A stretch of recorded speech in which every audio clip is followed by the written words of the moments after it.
kayo, do you feel any pressure right now? Yes. I feel so pressured right now.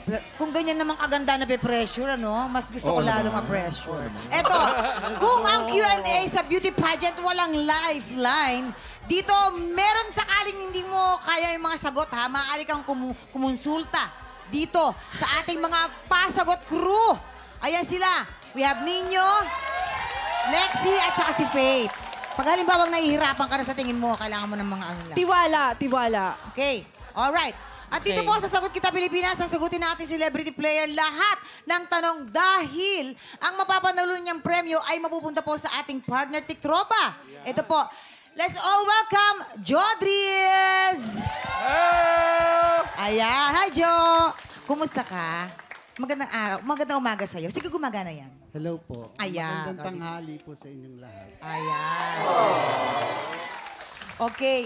Alam niyo, napaka-talented po ni Kuya Joe kasi siya po ay gumagawa, nagde-design po siya ng mga gown and barong na gamit po sa mga lumang damit.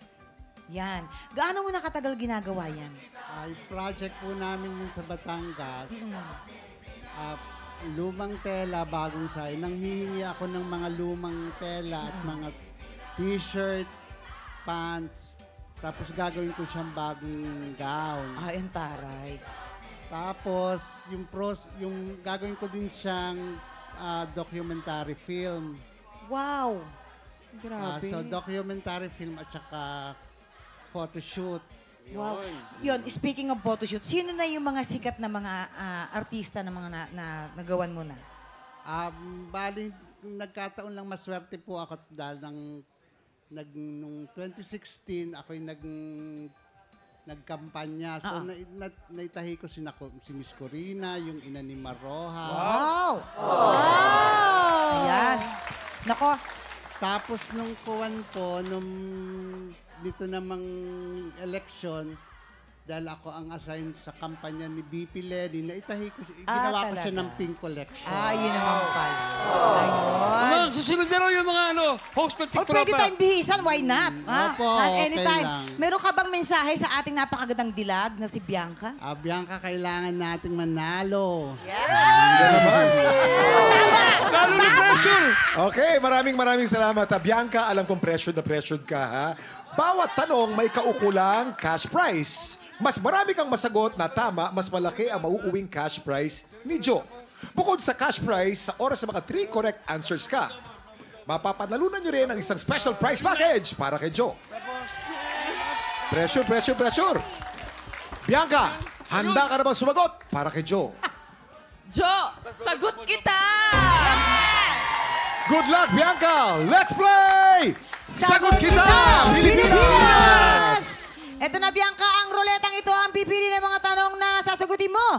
At ito na nga ang iyong unang category. Roleta, let's go! Roleta na! Hop!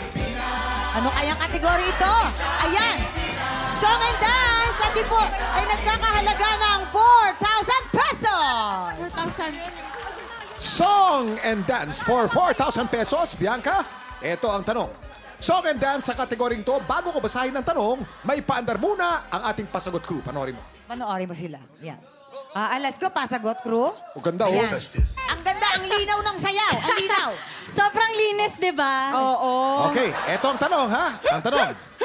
Sa music video ng Can't Touch This, anong tawag sa pantalong suot ng rap artist na si MC Hammer na naging fashion trend noong 1990s? Woo! O, Yan ayan. ang tanong. Andiyan natin mga pasagot. Ay! Pasagot crew. Masarap ni Faith. Hindi, yun na nga. Base po sa pagsayaw namin, medyo hindi namin alam yung sayaw Pwede na na to. ako sumagot? Pero, Can't Touch This na to ay, Yung si pa- Mac Hammer.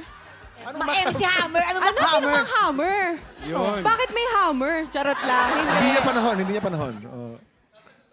Oh, sige. Ano, Bianca? Tayo sagot eh. Harem pants? So, Bianca, anong sagot mo? Harlem? Harlem Pants ang sagot mo. Harlem Pants ang sagot ni Bianca. Ang tamang sagot ay... Hammer Pants or Harlem Pants! Ang galing! Iba. Parang di mo yata kami kailangan Oo nga, umuwi na tayo. Oo. Hintay ko lang eh. Grabe, bumubulong na nga ako dito Harlem. Buti tama. Tama. Actually, ano yan, Hammer Pants or Harlem Pants, parehong tama yan. Kaya tinawag na Harlem Pants, uso sa New York yan yung bagay na yan. Doon sa Harlem District. Bianca, congratulations! Meron na kayong 4,000 pesos! Madagdagan pa kaya ang mapapanalunan ni Bianca para kay Joe tutukan sa pagbabalik ng TikTok Live!